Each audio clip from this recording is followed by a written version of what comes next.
Hi, everyone, and welcome to another edition of the Paydirt podcast. I'm Tom Hannafin. Today's podcast is all about offensive linemen, and in particular, one offensive lineman, that is former Penn State O-lineman Eric Wilson, who is on his way to the 2022 NFL Draft. He is preparing with the Team Test Football Academy in New Jersey as we speak, getting ready, and hopefully we'll hear his name called. We're going to chat with Eric a little bit about his experiences at Penn State, his experience coming from the Ivy League, Harvard specifically, to Penn State, what his time in State College was really like, his time with James Franklin, learning from the head coach and obviously his position coach, Phil Troutwine, and then also getting his projection of what he thinks his game is going to look like in the National Football League and a projection of what Penn State's offensive line is going to look like this upcoming season. So I'm really excited to have this conversation with Eric Wilson, and we're going to dive into a few other matters regarding to the offensive line. So thank you for liking, commenting, subscribing, and turning on notifications. You know, football might be over for this season, but basketball is in full steam for both pro and college hoops. From all the latest odds, totals, player performance props to where the next fired coach is going to land, BetOnline is the number one spot for all your sports betting needs. Head over to the website or use your mobile device to sign up today and receive your 50% welcome bonus on your first deposit. Just use our promo code BELIEVE, that's BLEAV, to get started. And it's not just basketball. BetOnline is your source for hockey, boxing, and UFC odds, right to the Olympic coverage. It's the best in the business. From sports right down to your favorite Vegas casino games, BetOnline is your number one online wagering destination. BetOnline, the fastest and easiest way to wager on all your favorite sports and play your favorite games. The Paydirt podcast is presented by BetOnline, where the game starts. Also, Funk Brewing is the official craft beer partner of the Paydirt podcast. Now, I highly encourage all of you to check out the Citrus IPA and the Silent Disco IPA, two of my personal favorites. However, for the month of February, Funk has Double Citrus coming out. It's a big fan favorite. The Double Citrus IPA, Beer Advocate has given it a score of 93 out of 100. Now, it only arrives once a year just in time for March and all the good things that happen in March, like St. Patrick's Day, March Madness. If you're a fan, the road to WrestleMania. I'm personally a fan of Impact Wrestling Sacrifice event, stuff like that. This will be available in Funk's tap rooms in Emmaus, Elizabethtown, and York as of today, Wednesday, February 16th, and it will be making its way to your favorite retailer shortly after. You can find Funk Brewing at your favorite beer distributor and grocery store. Trust me, their fresh, funky flavors will satisfy your craft beer-loving taste buds. For more information, visit funkbrewing.com to learn where and how you can get their fantastic products. Must be 21 years or older to purchase. Please drink responsibly. So we're going to get to the interview with Eric Wilson here in just a few minutes. I am thrilled for that interview to be rejoined by Thomas Frank Carr from Blue White Illustrated as a part of the On3 network. T. Frank has some really great breakdowns that he does for BWI in regards to his film room, T. Frank's film room, if you've seen it, but he is proficient when it comes to breaking down offensive linemen. I thought who better to join me on the interview. So I'm looking forward to speaking to both Thomas Frank Carr and specifically Eric Wilson here in just a few moments. For many of you, when you think about Penn State's offensive line, I understand. A lot of people roll their eyes. It has been a very challenging stretch, especially under James Franklin. However, this has been a recurring problem for Penn State football for decades, unfortunately.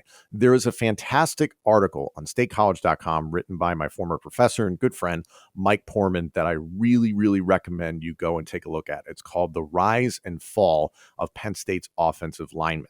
I'm putting the link to it in the description of this podcast if you want to check it out. Mike gives some really, really good detail in terms of what has happened over the years. Now, I think we all remember some fantastic offensive lines in the late 90s, especially, that really produced some excellent rushing attacks and really made some running backs maybe look better than they actually were and set some records along the way.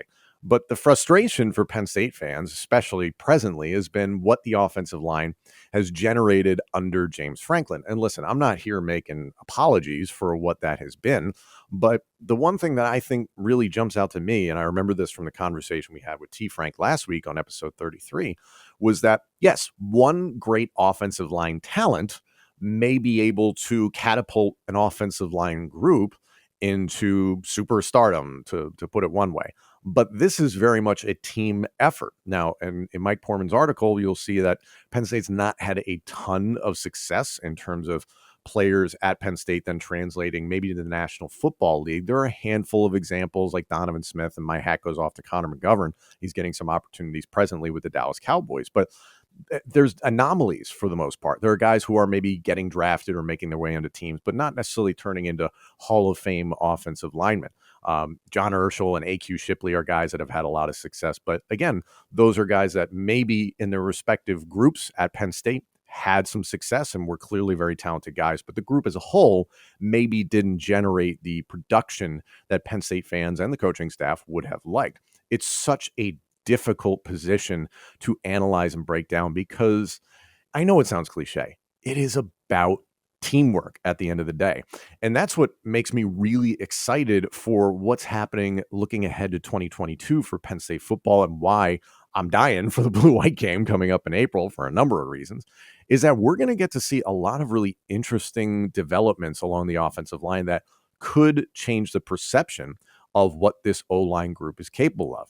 Phil Troutwine and James Franklin have, on paper, done a very nice job getting recruits for 22, 23, 24. It's been a real haul of talent that I think is long overdue.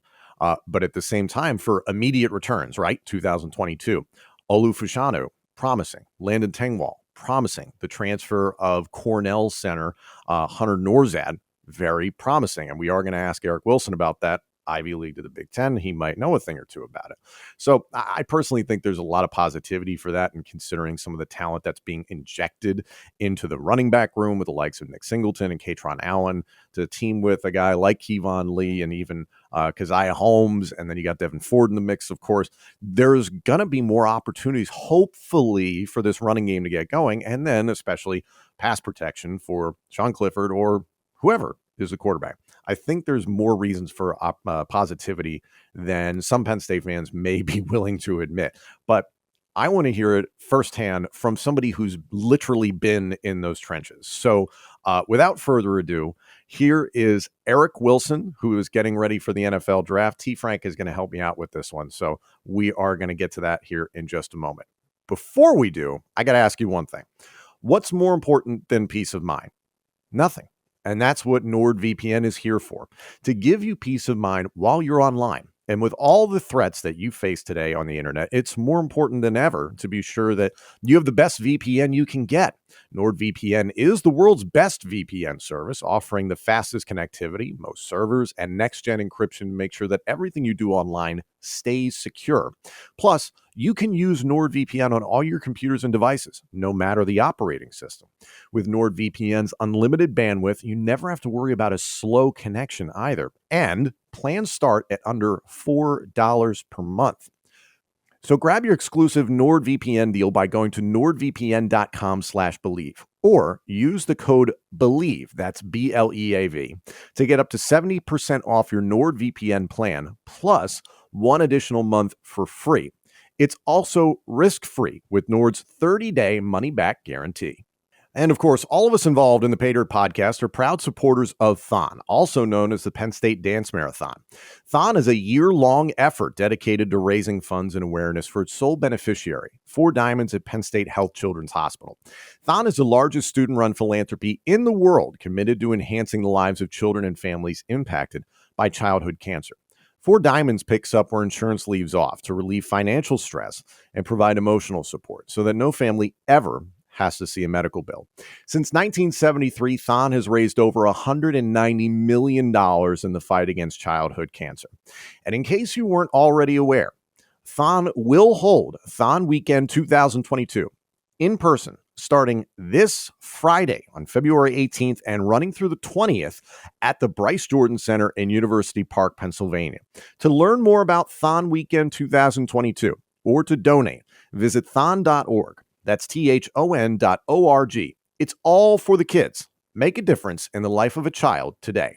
And on another personal note, we want to take this opportunity to put a spotlight on mental health with an initiative called Tag Me In. Tag Me In is simply asking for people to tag in on the conversation and help strip away the stigma around mental health. Whether you're looking to lend support, you want to talk, you want to share, maybe you need some help.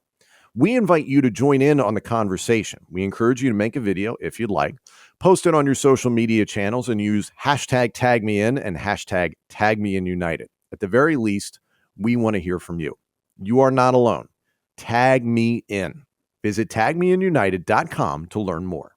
All right, joining us now here on the Paydirt podcast, not only Thomas Frank Carr from Blue White Illustrated back again, but Penn State offensive lineman Eric Wilson, who is getting ready for the draft. Eric, thank you for joining us. You are getting ready through the Team Test Football Academy. Where is that located? What has that experience been like? And how are things kind of post Penn State for you?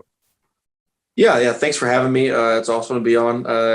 Team Test is in Martinsville, New Jersey. So, some guys go down south, somewhere warm to train. I figured, from Minnesota, went to Penn State. Why not stay where it's a little more gritty? It's been good, though. It's been great being able to train with different guys and really get that fine-tuned training in terms of like straight line speed or like learning the drills that we're going to have to do at Pro Day. And then obviously some positional work with Rich Soybert, who's like the O-line guy through test.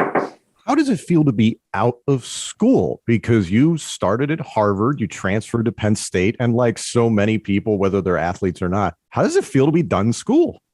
It feels pretty surreal, honestly, but it's weird because I never really had a graduation at Harvard. Like we still hadn't had our live graduation, didn't have a ceremony at Penn State, so it just kind of ended. Like you go to the bowl game. It's not like a season at Harvard. The seasons are end right before Thanksgiving, and then you have your finals and stuff to kind of like send you off on the year. But at Penn State, with the bowl game, you're just kind of at the bowl game, and then you leave. It's like, all right, I'll see you guys when I see you. So it was definitely a weird feeling. And it's difficult making those friendships, although albeit only for 6 months. But you go pretty close to some people through the football season. So I kind of miss being at school.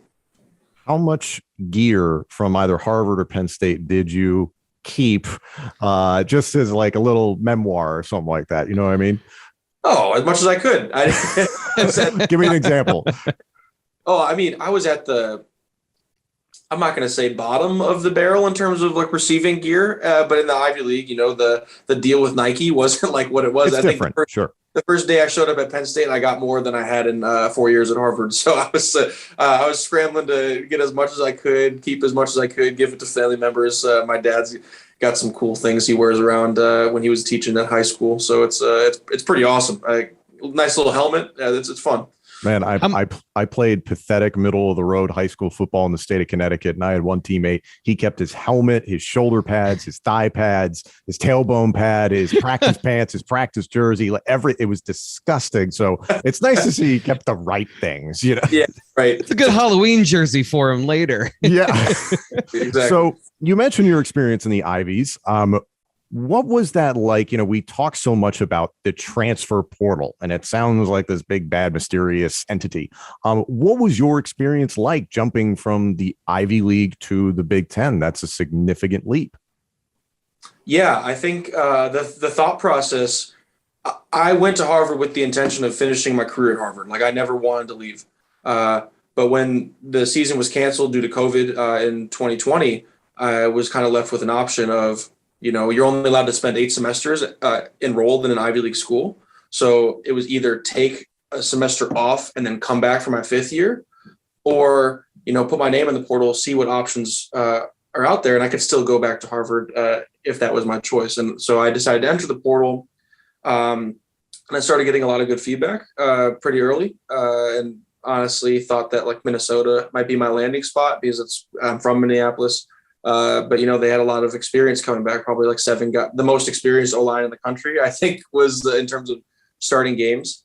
And early on, I committed to Auburn. Like that was like the first school I really connected with under Coach Gus Malzahn. But then 2 weeks later, he was let go, and I just kind of wanted to open doors to people I had been talking to before, and it kind of came down to Penn State or LSU for me, and I really loved my connection with Coach Trout. Loved how brutally honest they were. They'd tell me the things that I need to work on, tell me the things that they could better me at. They weren't just like saying, like, you're so great, all this stuff there. He was telling me how he got Zion Johnson better at Boston College. He got all those guys great at Boston College. He could come in and I could come in. He could help me try to fight for a spot as best as I could. Like nothing was guaranteed. That was also the great thing about Penn State was they don't guarantee anybody a starting spot or even playing time when you come in as a transfer. So all in all, I hate recruiting in general. I'm not a fan of it. Like I try to find my place and make it home.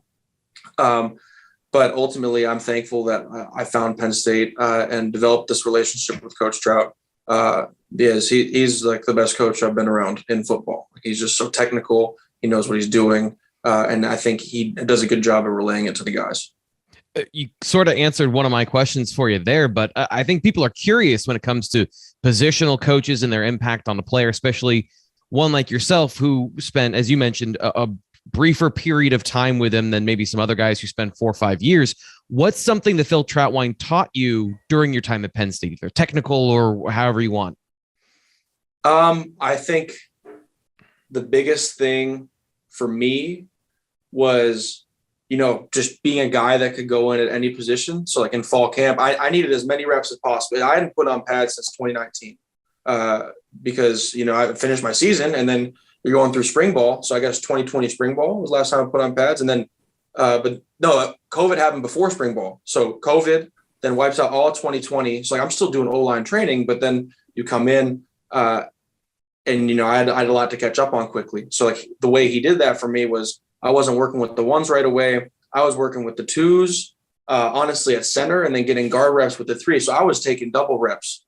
And like, some guys that's kind of brutal in fall camp, but I needed it. So to see how fast things were coming back to me, being able not only to adjust to playing football again, but adjust to playing like the best football again. PJ Mustard, Derek Tangelo, Keem Beeman, like those guys are so fast and strong. Like, I needed as many reps as possible. So I think that was the best part of what he did for me was like putting me in as many different situations as possible and not asking for the easy stuff, like being as critical as possible, like bringing my inside foot when I'm kicking. And even if you win a one-on-one rep, like critiquing the things you can do better to make it cleaner so it's easier the next time. I think usually in the past, I had coaches that, if you win, like it doesn't matter how you do it, you win the rep. But here with Trout, it's like, like you can win, but, there are things you can do better, things you can work on.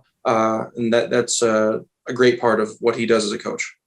How much attention to detail, you kind of went into that. How much attention to detail is there when you're on the practice field and then in film sessions and kind of where does that go when you're working with a guy like Phil Troutwine? Yeah, there's it's an extreme attention to detail. Like he's a detailed guy. Like that's what he does.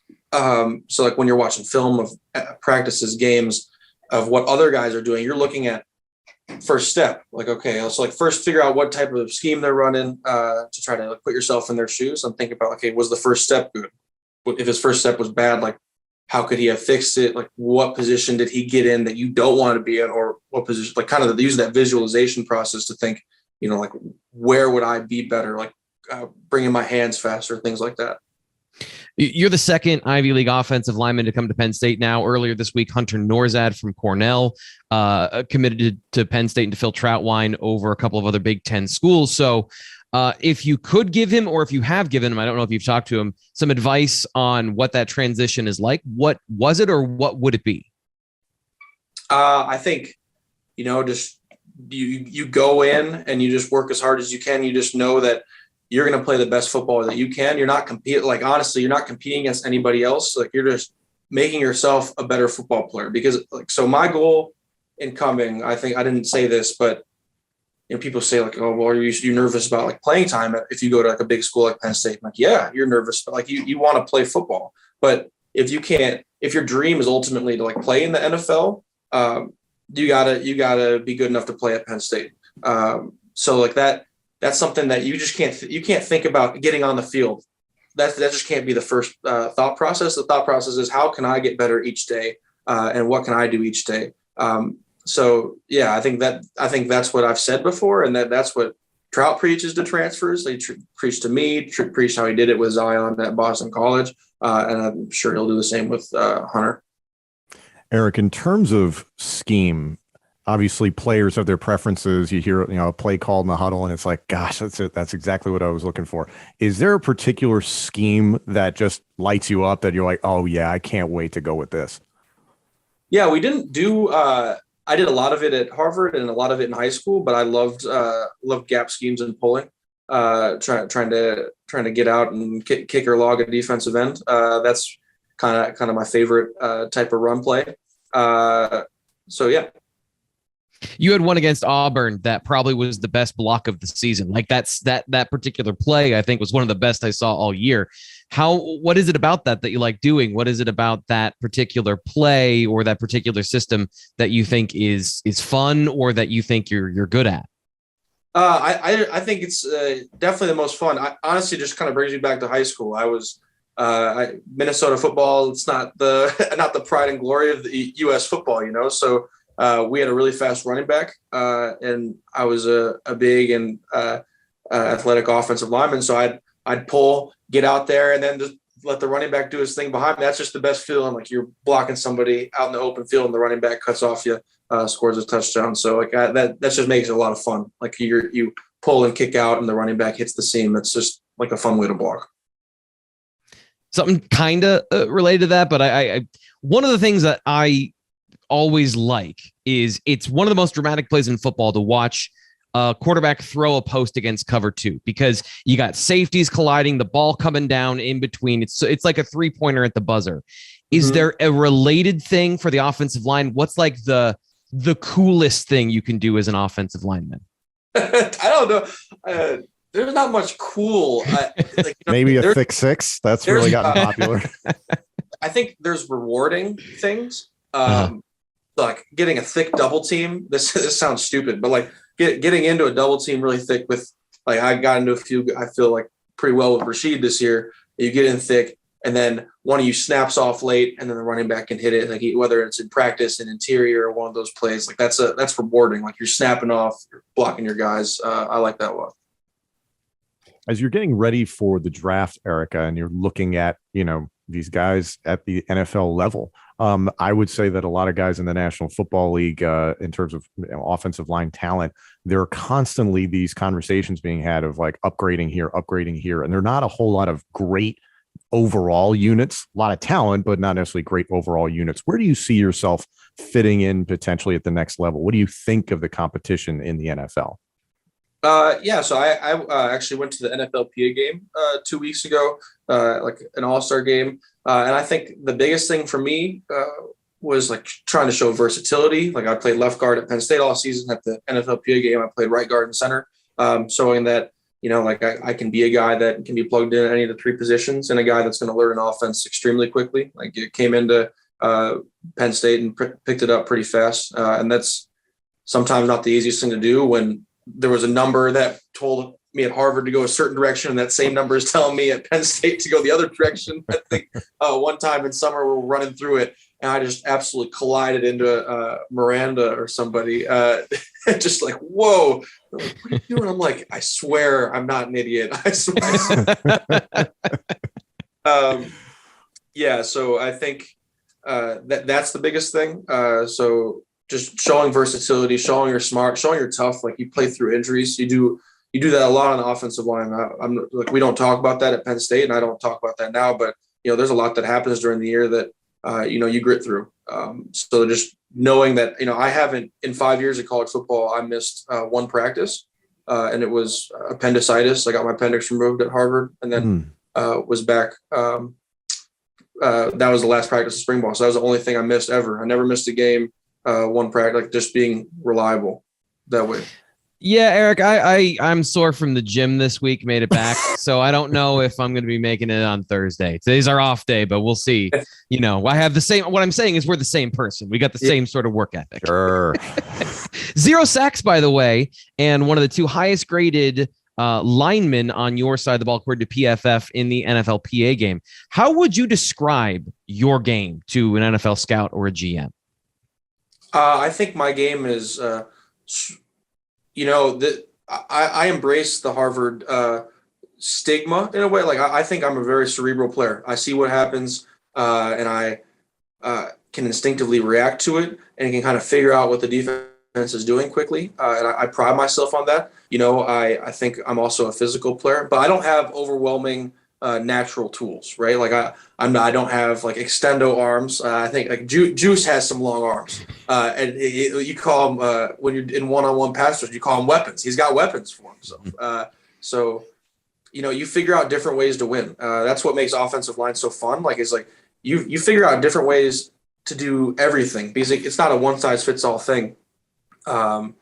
So for me, I think just being cerebral and tough and just always like knowing what to do and always doing as much as I can. Like I'm never going to be a guy like just walking around. Like it's just, you got to find the work and you got to do it. And if you mess up, you just come back, forget about it, go as hard as you can the next play. Yeah. If anything, the National Football League does prove that it's not just okay to be a freak athlete. Anybody who steps foot in the doors or even makes the attempt is a freak athlete by definition, but it's about the neck up. So I think that's a great approach. I do want to think back on kind of your experiences you talked about from Harvard, appendicitis, then the pandemic, and then even this past season at Penn State. One week in particular that I thought was fascinating was the flu game, as it's been called, against Rutgers. Can you give us a firsthand account of what in the world was going on that week? Honestly, like we were just I don't want to go too much into No, detail. I understand. Yeah, we were down bad. Guys were not feeling good. So we knew going into it, like that we were gonna, like I told like the biggest thing was like making the young guys that we knew we had to get, like know that we believed in them and that like we know they could do it. Like Landon, like just like Landon became one of my best buddies. Like it would be like him and a couple of the younger guys. Right when you come in as a transfer, you might not be friends with the older guys because they've already had their crew going. So they've already been together for a lot of years. So like my crew, so to speak, I live with Miranda and the specialists. So I live with some great guys, but like on the O-line side, it was like Landon, Olu, and Dawkins. Like those were like guys I really was with a lot. And so like just telling those guys that like, like when you're in there, like I believe in you. I'm not doubting you ever. So I think that was the biggest thing because then Landon comes in and plays left tackle and plays great. Like proves that like, he's a guy that's going to be ready sooner rather than later, which is awesome. And then just to go along with that, knowing that he was at tackle and then just helping him like learn guard because he'd never played guard throughout the year was just pretty fun. That ties into the Rutgers game a little bit, not as much, but that's just like kind of what was the general theme for the year was just, honestly, I know I'm only here for a year. So help Landon as much as possible, help younger guys as much as possible, that type of thing. I'm the film guy over at Blue White Illustrated, and this is my great avenue in to give a quick commercial for Blue White Illustrated. Sign up for just $1. You get 12 months of access, so you can get inside information and you can get all kinds of great stuff. One of the things that I saw last season from Landon was you mentioned tools and weapons. He seems to have a ton of those. So what are your thoughts on Landon as far as what his best characteristics or strengths are as an offensive lineman, and maybe something we haven't seen from him yet in the limited number of reps we saw on the field? I think it's his hard work, his work ethic. He comes in only playing tackle. He needs to play guard, moves to guard in the, it's some of the scrimmage we do. I think, and just his dedication to like wanting to perfect the track. He's also like a freak, like just size wise for how young he is. I'm like, that's the, I might be it's he and Olu. Like I've never been more jealous. I'm like, you guys are just like, you don't know like how high the ceiling is for those guys. So I think also they're really humble and they work hard. So like that tying being humble into that hard work just creates an unstoppable like path to being great. And you kind of touched on it, and this will be my last question. We appreciate you joining us. I'll let you go here. But looking forward for Penn State's offensive line in 2022, there's a lot of positivity, a lot of the things that T. Frank just kind of outlined, Hunter Norzad's arrival, plus the development of guys that you got to work with firsthand, like Tangwall and Fashanu. And then you've got Wallace sticking around. You've got Drew Scruggs developing. What is your outlook for the Penn State offensive line in 2022? What do you think? I'm extremely excited. I think the biggest thing is like you always want depth, and that's what we learned this year.